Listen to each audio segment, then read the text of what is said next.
Okay, hello everybody.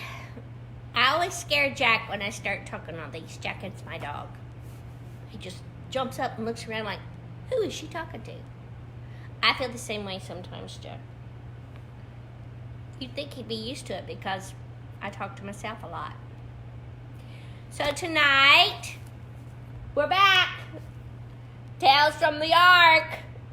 Lord, y'all know how ADD I am. I cannot believe I have sustained this story for this long. I totally forgot how long this book is. But it's a great book to read with your kids. I wish you could get your hands on it, but you can't. That's the story of my career. You know, while we're at it, hi Jason Brazil. We still need to do our makeup tutorial together. Jason, for those of you who don't know, and I'm telling this across the whole world, Jason, so be nice when you talk about me. Jason is an expert. What do you call that? An esthetician and makeup artist. He works for Christian Dior, which is really nice. A little bit expensive. But see, if you get you a good guy, he watches all the sales for me. And he calls me and says, such and such is going to be on sale next week. And I'm like, yes. He hooks me up. It takes a village for this face, let me tell you. Hello, Molly Craddock from Branches Counseling Centers. I love that place. And I would just sit here and read all these comments if I could. But tonight I'm going to read for the kiddos. And I hope you're either watching them later with your kids. Oh, tonight's Taco Tuesday. Yum. I wish I was there. I had barbecue from Witt's here in Ashland City, Tennessee. I had to take Jack to the vet. My little Jack Bauer. He's sitting right there. I don't want to bother him. His hips hurt. Jack Bauer is 15 years old. Hi, Jack Bauer. He hears me saying his name. He's real hard of hearing. But that could be from living with this voice for a long time. Yes, he is such a good buddy. He's going to give Mommy kisses. He is such a good pal, and he has been in my life since he was teeny tiny, and he could sleep right there on my shoulder. But he is getting old. Yes, he is. He's just looking at me. And he's a good puppy dog, but he has really, really bad hips now. Yes, he does. And he gets bad earaches. He's just looking at me so funny. I wish y'all could see it, but if I move the camera, look at him. Where's Jack Bauer? That's Mama's boy. See how he looks up at me? Isn't that so cute? I just love him. I don't know that I'll ever get another one because let me tell you, my heart can't take any more heartbreaks. So we're going to read our chapter tonight, and then we're going to read, actually we're going to read 2 chapters tonight, and then tomorrow night is the last finale, the last chapter, and then that will be, what's tomorrow? Wednesday, right? Yeah, so tomorrow night we'll read the last chapter, because Thursday night, you know who's here on Thursday nights? Tell your folks. Gary Chapman. He took the week off last week. He didn't even explain to me why. You meet a new friend, you can't keep a friend. That's the story of my life. But now we have some things to share with you, and of course his music. Oh, my stars. Well, if you watched us a few weeks ago and he sang Sweet Jesus, I have played that over and over and over and over. Songwriters just mesmerize me. I write jokes. I don't write any songs. But I did write some funny stuff today because I can't tell you. It's only for your mommies. So, here we are. Tales from the Ark. Is everybody checked in? We have lots of people online right now. Oh, my pastor's watching. Hello, Hackett boys. I hope you guys are doing good. Man, I miss you all so much. I miss coming to church and seeing you. And I love my preacher's family. I love my preacher's sons. She has 3 boys. I don't know how 4 counting the pastor. I don't know how she does it. Hello to Nessa. Hello to Cooper, who is out there watching, I hope. James and Julie Beth, I hope you're out there, and I miss you very much. I can't wait for this to be over to see you guys. I can't wait to see Trey, who is Robin's grandson. And what's your other grandson's son? I can't believe I can't remember it. You have 2 grandsons. They're in Oklahoma.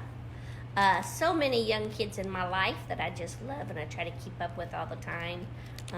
Caden, Carson, this beautiful little redhead that goes to my church. Oh my stars, y'all, she's so cute.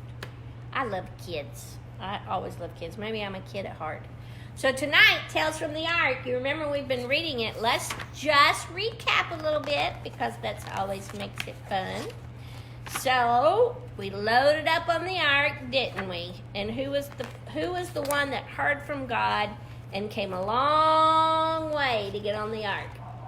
Abraham the polar bear. Yes. And he thought a rock was talking to him, didn't he? But it wasn't a rock. What was it?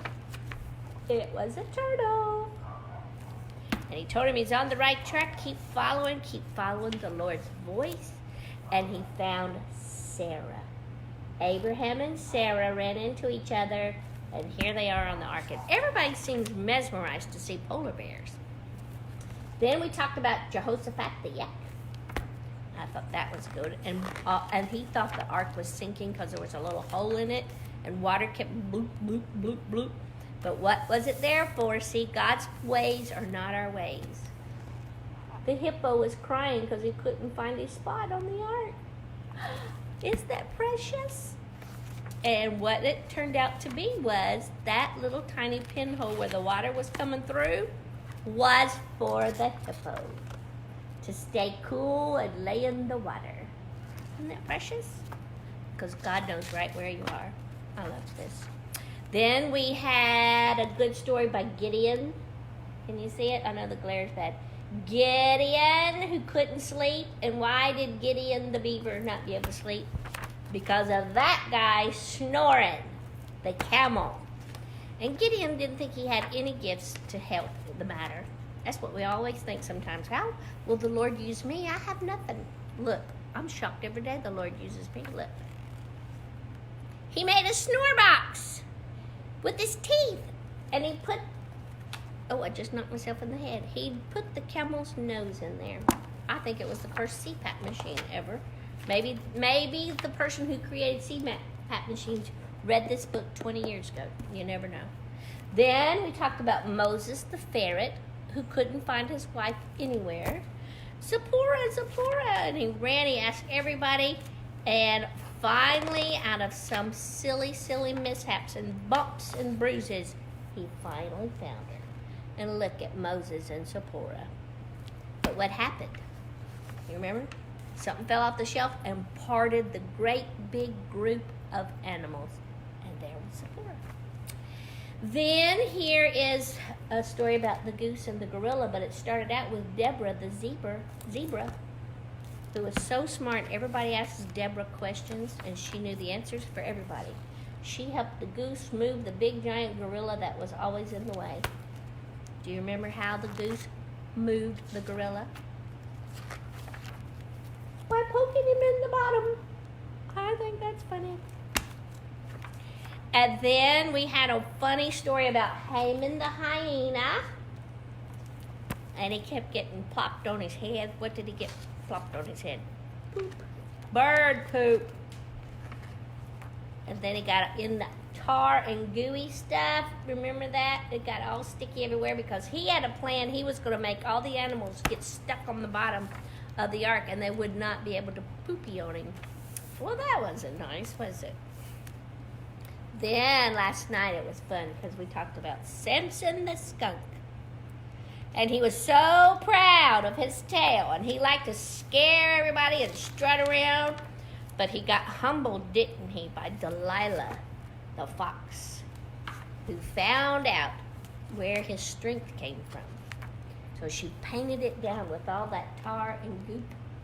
She painted his tail, and he realized he was being a bully to everybody. But the elephants came and washed him all off, and he vowed he would not scare them all again. And so finally, here we are talking about Goliath. Do you know, my husband always had such a funny sense of humor, and he would pick these animals and who he decided to be what. And sometimes we would argue over it all the time, going, that's silly. And he would like, no, this is going to be funny. And he was usually right. So this time we're going to read about Goliath, who happens to be a flea. I think that's funny, Goliath the flea. So here we are on chapter 8. There's a polar bear, and somewhere in all that scratching and scratching, Goliath the flea. For such a tiny creature, Goliath the flea was quickly becoming a big, big problem. Abraham the polar bear had an itch in the middle of his back, right between his shoulders. It was driving him crazy. First, he backed up against a rough pole, and he scratched against it up and down and sideways to sideways, grumbling low and long. You ever done that? My husband used to get on the door facing and just scratch his back all the time. But when he stopped the itch, there was always a argh. And so he rolled onto the ground, his paws straight up, and he wiggled and wriggled across the floor of the ark, kicking up a cloud of straw and dust. He just couldn't shake that flea. Nearby, a wolf and a coyote saw what was happening. "What is up with him?" said the coyote. The wolf shook his head pitifully.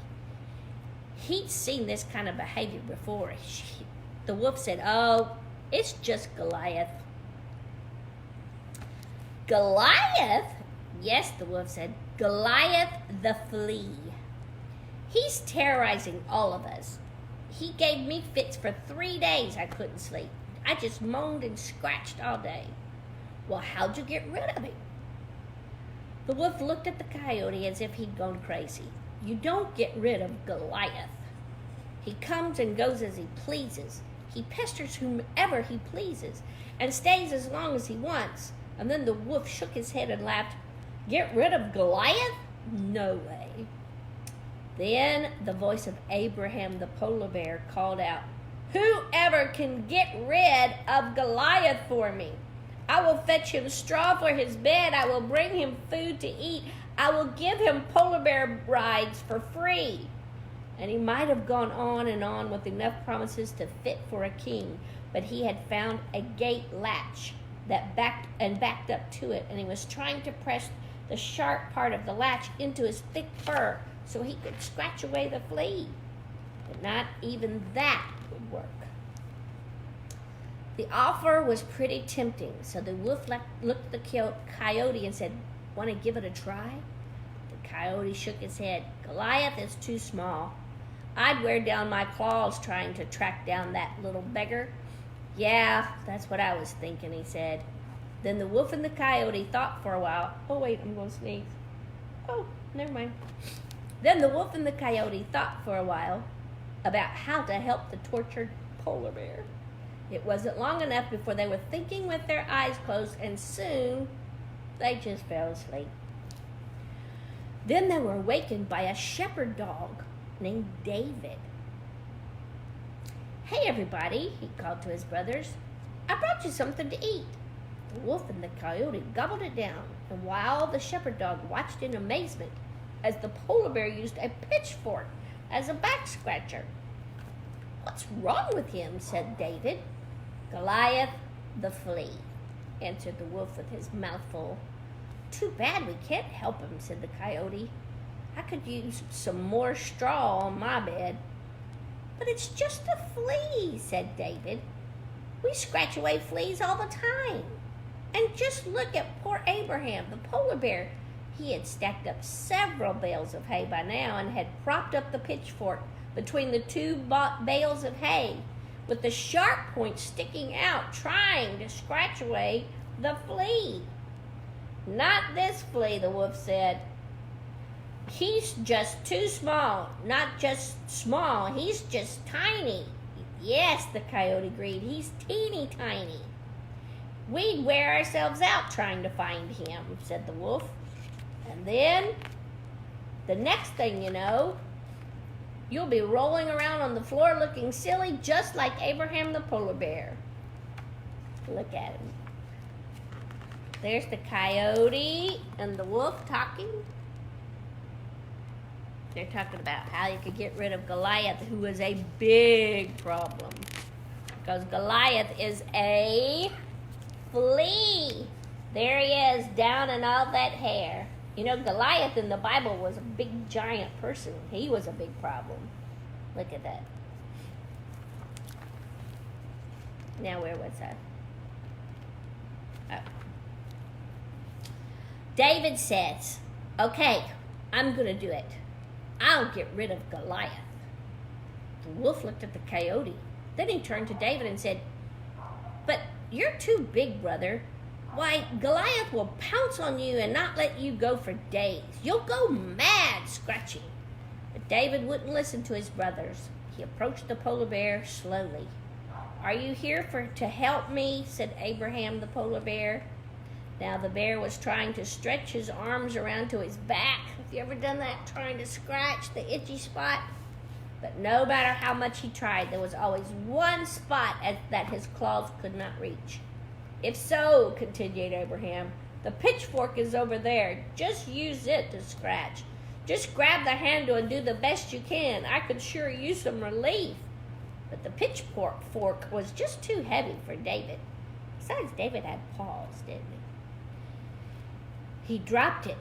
He turned to Abraham and he said, look, God gave me a set of these paws.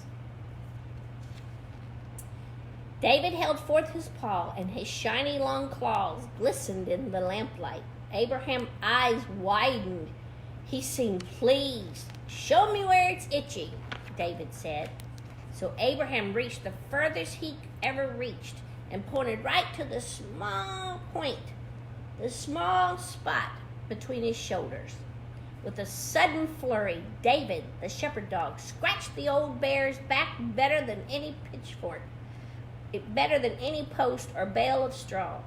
When he was finished, Abraham stood straight. He paused, and then he smiled with a great big nod, and without any more scratching, he could explain, you did it! You knocked off Goliath! David, the shepherd dog, wagged his head and thanked God, the one who made his claws, including the tiny little points that could scratch away even a teeny tiny critter. Somewhere in the ark, in a crack in the floor, on a speck of dust, paced a tiny, teeny, tiny flea named Goliath. I don't understand, said the flea as he paced back and forth. How could that simple dog find me so quickly? I'm trained at this sort of thing. How does he chase? All he does is supposed to chase sleep. I can't read. All he does is chase sheep. Now, Goliath, said Miss Flea.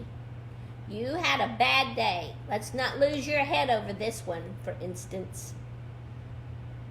That's funny. The tiny little flea plopped down, slapped his forehead with his 6 hands, and groaned a giant groan. That was the day in the little flea's short life. That is, until the day he almost drowned because of a certain giraffe. Wah, wah, wah. There you go. So David got Goliath. Goliath was a flea, and David was the shepherd dog. Look, there's David, the shepherd dog. And he scratched the right spot for Abraham the polar bear. And I just love that. Tells her Chonda and her husband, oh, I was in Clarksville show before the world shut down. Yep, it could have been all of us shutting it down. Alrighty, that was a good chapter.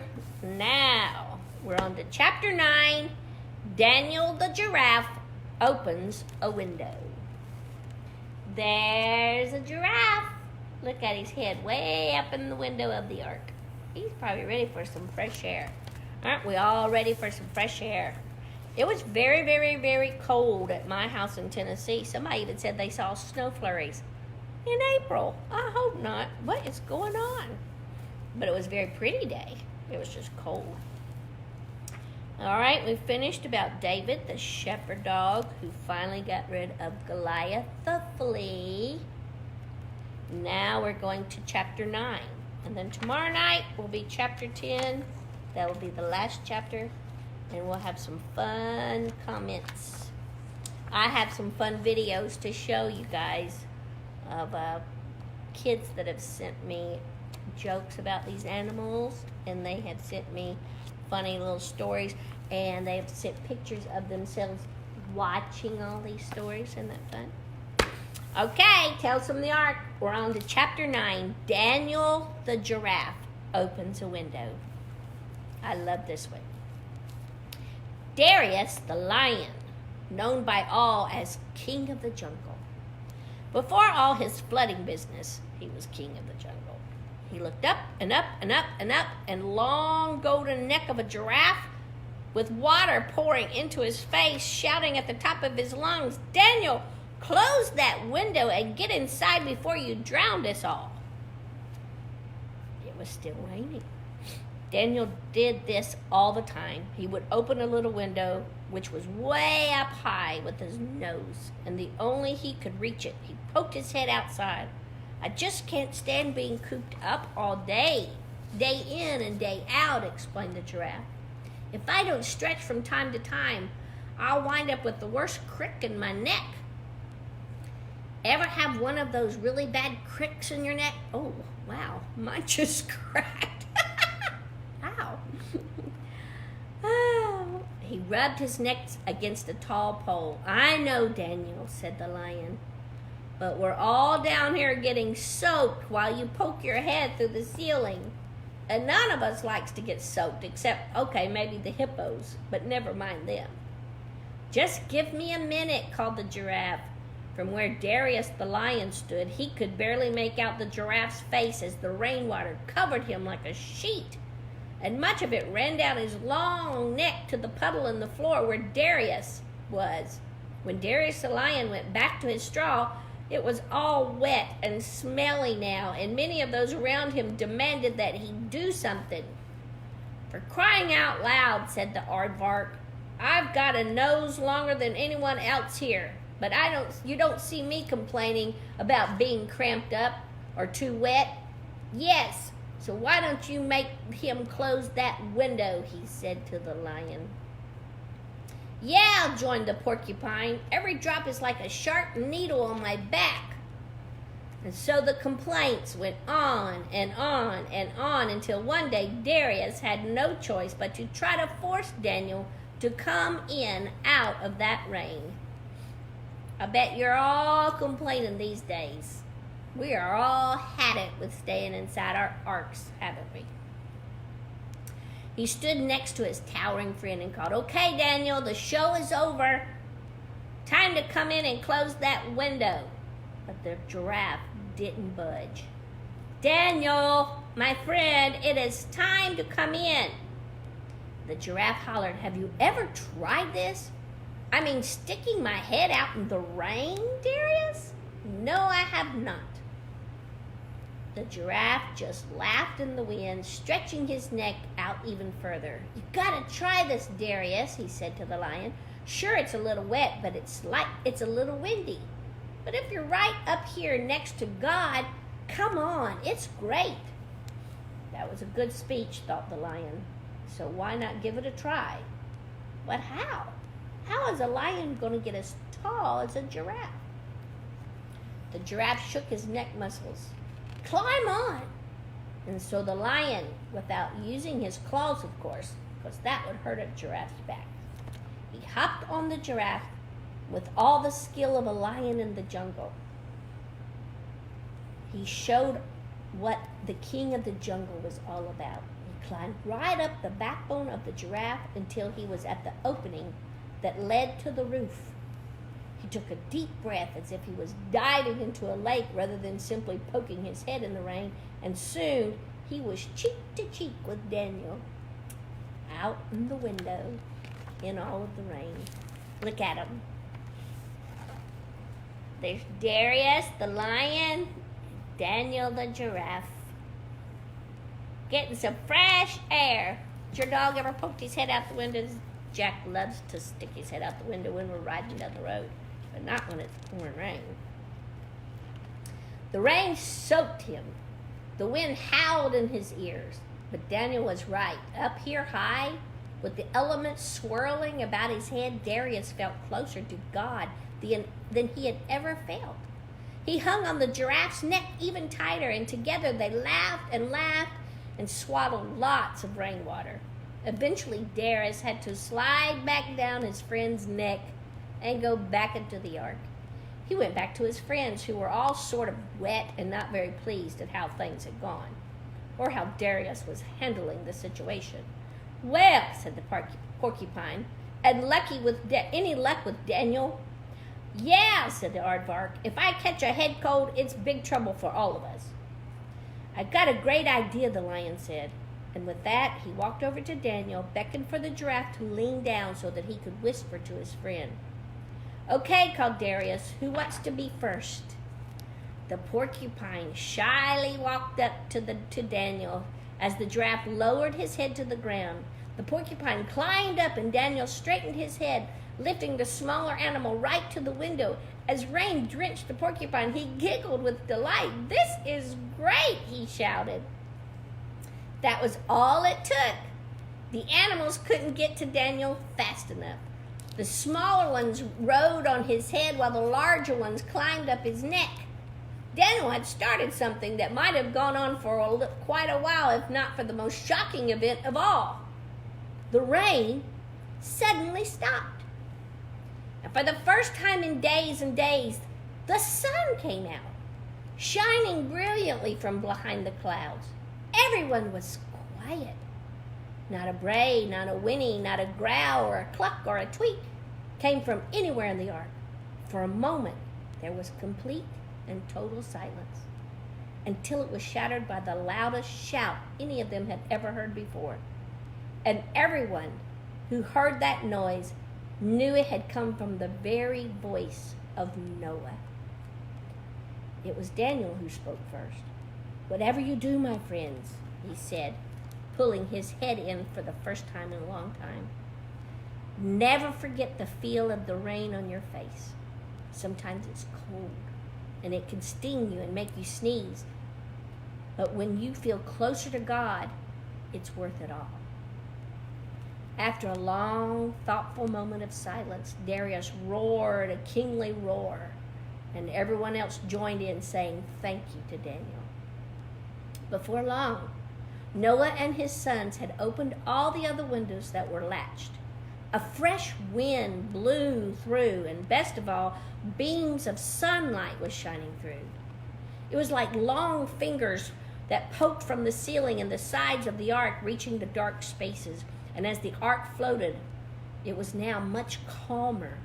And Daniel the giraffe lay with his head resting on a pile of soft straw. And where he lay, there was a golden shaft of sunlight that shone down and warmed the top of his head. Next to him was Darius the lion. He was sleeping soundly with one big paw resting on his friend's long golden neck. The animals were so happy to finally see the sun. They were already dreaming about their new homes. And so why was everyone afraid to leave the ark when it landed? And what in the world was that scary noise? Womp, womp, womp. And that's where we pick it up tomorrow. Isn't that amazing? So here, in the middle of this terrible rainstorm, and Giraffe needed to get out and get some sunshine, and what did he do? He thought of others, didn't he? I think that's what's really good.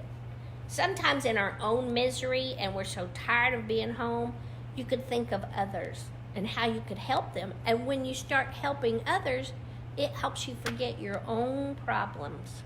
There might be somebody in your neighborhood that could use cheering up. You could just go to their front yard and sing a song. You could help bring in the newspaper and put it on their porch. There's a million things you could do to stay busy, even around your house, and helping. Sometimes if you begin to help others, your brothers and your sisters and your parents, you will forget how miserable you really are. Look, there's Daniel the giraffe and Darius the lion, the king of the jungle. And then he started giving everybody turns. He had him bend down, and everybody took a turn getting on his head or climbing up his neck so that they could look out the window. They all took turns, and then suddenly, what happened? It stopped raining. That's what the chapter's going to be about tomorrow. And look at the king of the jungle as the sun finally was shining down on all the animals. The sun will shine again. We will get out of our houses. We will go back to school. We will start living again. The flood will be over. I promise. And tomorrow night will be a great chapter to finish all of this on. Chapter 10, The Dark, Scary Secret of the Ark. Womp, womp, womp. Tales from the Ark. I hope you have a great night. Get some rest. I plan to do the same. I have to go to the doctor early in the morning. Look, please reprint these books. I wish I could. I would if I could. Can you believe you can write something yourself, but you got no control over it? This was printed by Zonder Kids, a part of Zondervan, which has been sold now to Thomas Nelson. This book is 20 years old. Yes, it is. I don't really even remember how many of them sold.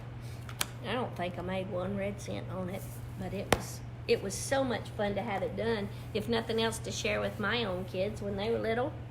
And maybe my grandkids have seen it. You never know. Whew. Hope you're having a good day. I will talk to you tomorrow night. Until then, keep the faith. The storm will be over soon.